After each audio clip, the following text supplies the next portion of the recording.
৮ বছর বয়সের অন্য ছেলেরা যখন খেলে বেড়াতো তখন তিনি ছোট ছোট চারা গাছ লাগাতেন নিজের উঠোনে। এভাবেই গোটা গ্রামকে সবুজ করে পদ্মশ্রী পেলেন। ৮ বছরের সেই বালক এখন ৭০ বছরের বৃদ্ধ, কিন্তু তার গাছ লাগানোর নেশা এখনো কাটেনি। গাছকে ঘিরে কিভাবে দুঃখ মাঝের জীবনটা কেটে গেল সেই গল্প শুনুন আজকের ভিডিওতে। পুরুলিয়ার বাগমন্ডি ব্লকের অযোধ্যা পাহাড়তলির সিন্দ্রি গ্রামের বাসিন্দা দুঃখু মাঝি এখনো সময় পেলে হাতে একটা কোদাল নিয়ে বেরিয়ে পড়েন গাছ লাগানোর জন্য। প্রথম দিকে লাক্ষা চাষের জন্য অর্থাৎ মূলত কুসুম কুল বসাতেন। পরবর্তীতে আরো অনেক গাছের চারা রোপণ করতে থাকেন। বট গাছ, আম গাছ, জাম গাছ, পলাশ, কাঁঠাল, কৃষ্ণচূড়া গাছের মতো বিভিন্ন গাছ বসিয়ে আসছেন। আর শুধু যে গাছ রোপণ করে আসছেন তা নয়, নিজের হাতে গাছের পরিচর্যাও করেন। নিজের ছেলে মেয়ের মতো মানুষ করেছেন অসংখ্য গাছকে। সেই কাজের জন্য কোনো স্বীকৃতি পাননি, বরং আর্থিক কষ্টের মধ্যেই সংসার চালাতে হয়েছে। তাতে অবশ্য পরোয়া করেননি গাছ দাদু।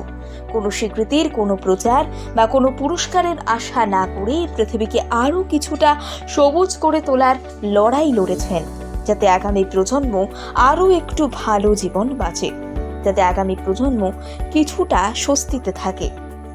অবশেষে এবার পদ্মশ্রীতে ভূষিত হলেন বাগমন্ডি ব্লকের সেই গাছ দাদু। প্রজাতন্ত্র দিবসে কেন্দ্রীয় সরকারের তরফে পদ্ম পুরস্কারের যে তালিকা প্রকাশ করা হয়েছে তাতে জলজল করছে দাদুর নাম। সামাজিক কাজ বিভাগে তাকে পদ্মশ্রী দেওয়া হচ্ছে। যেখানে সেখানে বৃক্ষরোপণ করাটাই তার নেশা, সবুজের মধ্য দিয়েই তার বেড়ে ওঠা। কিন্তু হঠাৎ করেই অযোধ্যা পাহাড়ের জঙ্গল যেন ক্রমশ সাফ হতে থাকে। তা দেখে আটকে ওঠেন আজন্ম গাছের মধ্যে থেকে বড় হওয়া এই দাদু। এখন গাছ লাগানোর জন্য তিনি রীতিমতো প্রচার করছেন।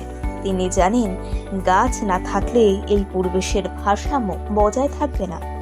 সিন্দ্রি এলাকায় তিনি নিজে হাতে গাছ লাগিয়ে আজও পরিচর্যা করে চলেছেন। বন দপ্তরের বনসৃজন প্রকল্পকে বাঁচাতেও তার চেষ্টার কমতি নেই। রাস্তার পাশে লঙ্কা পাতা বেড়া দিয়ে বন দপ্তরের কত গাছ যে তিনি বাঁচিয়ে চলেছেন তার কোনো ইয়ত্তা নেই। গোটা পুরুলিয়া দেখভাল করার দায়িত্ব যেন নিজের কাঁধে নিয়েছেন। জীবনের শেষ দিন পর্যন্ত এভাবেই পৃথিবীকে সবুজ করে যাবেন তিনি, অঙ্গীকার নিয়েছেন গাছ দাদু।